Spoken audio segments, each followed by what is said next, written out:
Everyone, kitchen रसीला channel के सारे subscribers को धन्यवाद, थैंक यू, शुक्रिया।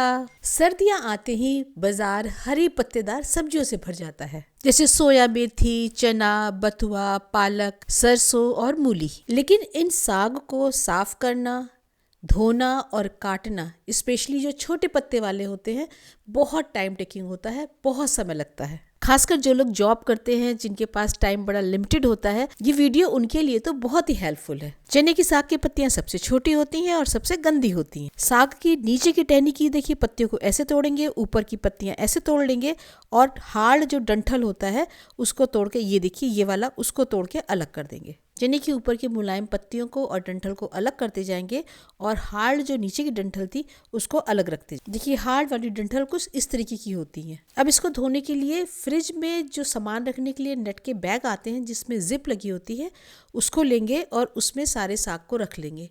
नेट वाला बैग बड़े साइज का लीजिएगा। जिप को बंद कर देंगे। अब एक गहरे बर्तन में पानी भरेंगे और उस पानी में हाथ से इस तरीके से पलट पलट कर साग को धोएंगे। बस इसी समय अगर साग में थोड़ी सी भी मिट्टी रह जाती है तो खाना खाते समय अगर वो आती है खाने में, तो खाने का सारा टेस्ट खराब कर देती है। आप देख रहे हैं कि कितने अच्छे से मिट्टी निकल रही है। अब मैं इस पानी को ड्रेन करूँगी और आपको दिखाऊंगी कि इसमें कितनी मिट्टी निकली पहले वॉश में। इसको जूम करती हूँ और आप इसको ध्यान से देखिएगा कितनी मिट्टी निकली है। देखिए ये देखिए कितनी मिट्टी निकली है सिर्फ पहले वॉश में।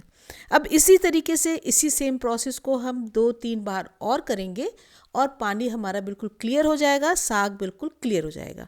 बर्तन को हम पानी से एक बार फिर रिंस कर लेंगे और पानी भरकर फिर हम साग को वैसे ही धोएंगे जैसे हमने पहले धोया था। मैंने इस समय वीडियो की स्पीड को 4x कर दिया है, नहीं तो वीडियो का ये पार्ट बहुत लंबा और बोरिंग हो जाता। इस तरीके से साग धोने से साग तो साफ होते ही है, उसकी मिट्टी निकल जाती है और जो छोटी पत्तियां पानी में बह जाती हैं वो भी नहीं बहती हैं। आसपास काउंटर पे जो गंदगी फैल जाती है और फिर बाद में साफ करना पड़ता है, वो काम भी नहीं करना पड़ता।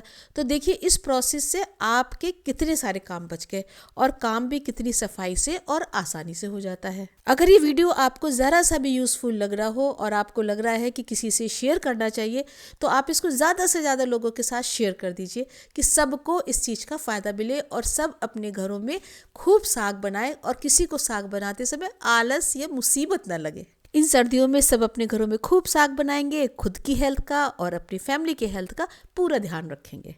धोने का तरीका तो देख लिया, अब काटने के पहले इसका पानी भी निकालना है।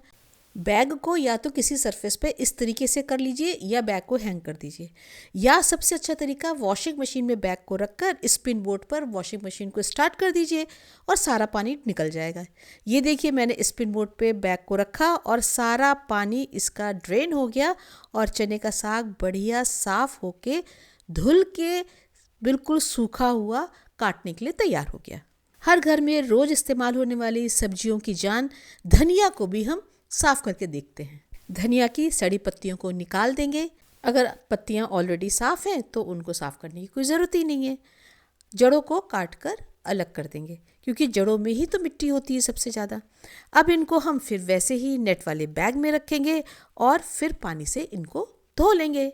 धनिया की क्वांटिटी वैसे तो बहुत थोड़ी ही होती है साग के कंपैरेटिवली, तो इसको धोने में बहुत ज़्यादा टाइम और बहुत ज़्यादा दिक्कत नहीं होती। धनिया को हमें सिर्फ इसलिए नहीं धोना चाहिए अच्छे से कि इसमें मिट्टी होती है, बल्कि हमें इसलिए भी धोना चाहिए क्योंकि ये कुक नहीं होती है। इसको हम खाना बन जाने के बाद डिश में ऊपर से डालते हैं, तो इसमें कोई ओवा या सिस्ट अगर गंदगी लगी रह जाती है तो वो फिर हमारे खाने में जाती है और हमारा डाइजेशन और हमारे पेट को ख़राब कर देती है। इसीलिए आप लोगों ने मेरे वीडियोस में देखा होगा कि मैं खाना बनाते समय जिस समय प्रोसेस होता है कुकिंग का, मैं उसी समय धनिया को डाल देती हूँ। वो तो वीडियो में आप लोगों को दिखाने के लिए मैं ऊपर से थोड़ी सी धनिया डालती हूँ जिससे डिश देखने में थोड़ी अच्छी लगने लगे। अब इतनी थोड़ी सी धनिया के लिए वॉशिंग मशीन तो चलाएंगे नहीं, तो इसको मैं क्या करती हूँ, इसी में ऐसे रोल कर लेती हूँ और इसको बस सरफेस पे ऐसे टैप कर देते हैं और पानी उसका निकल जाता है और उसको बस काट लेते हैं। खाना बनाने के लिए, डिश में डालने के लिए लीजिए धनिया भी तैयार हो गई। ये रहा धनिया का क्लोजअप शॉट। इसी तरीके से मैं बथुए का साग भी धो लेती हूँ। इससे भी ज़्यादा जल्दी और साफ साग धोने का मैं आपको अभी एक तरीका और बताऊंगी। इसके लिए लिया मेथी का साग, और मेथी की साग को देखिए उसकी बंडल तो बने हुए आते ही हैं, उनको थोड़ा थोड़ा निकाल कर उसकी जड़ों को काट देंगे, और जो एक दो सड़ी हुई पत्तियां होंगी उनको भी निकाल देंगे। तो इस तरीके से जो मेथी का साग होता है वो जल्दी साफ़ हो जाएगा। ये देखिए इस तरीके से बना के मैंने पूरी गड्डियाँ तैयार कर ली हैं। सोया को तो वैसे साफ़ करने की ज़रूरत नहीं होती क्योंकि उसमें जड़ नहीं होती, थोड़ी बहुत जो पत्तियां हों सड़ी उनको बस निकाल दीजिए, और बस इस तरीके से नेट के बैग में रखेंगे। लेकिन अब इसको हम अलग तरीके से धोएंगे। जो थोड़ी देखिए सोया में नीचे हार्ड डंठल होती है, बस ज़्यादा आप उसको निकाल दीजिए। दोनों को या तो आप अलग बैग में रखिए या दोनों की पत्तियों का डायरेक्शन अलग रखिए, क्योंकि एक साथ पत्तियां जब बहुत सारी इकट्ठी हो जाएंगी तो शायद वो उतने अच्छे से ना धुलें। तो मैं दोनों की पत्तियों का डायरेक्शन अलग अलग रखती हूँ। अब इनको वॉशिंग मशीन में रिंस एंड स्पिन मोड पर रख दूंगी, और देखिए रिंस एंड स्पिन मोड पर साइकिल हमारी ख़त्म हो गई। अब देखते हैं ये कैसे धुली है सोया मेथी। ये देखिए ये देखिए सोया कितना बढ़िया साफ़ धुला है, और मेथी भी कितनी साफ़ धुली है। पत्तियों का टेक्सचर भी मेंटेन है, पत्तियां भी ख़राब नहीं हुई हैं। बथुए की साग की जड़ों को भी काट के निकाल देंगे और बथुए के साग को साफ़ कर लेंगे। पहले मैंने बथुए के साग को बर्तन में धोते हुए आपको दिखाया, अब मैं बथुए के साग को वॉशिंग मशीन में धोऊंगी, और देखिए बथुआ तैयार हो गया धुलकर। इसको भी आप काट के उबाल के जैसे भी आप बनाना चाहें बना लीजिए।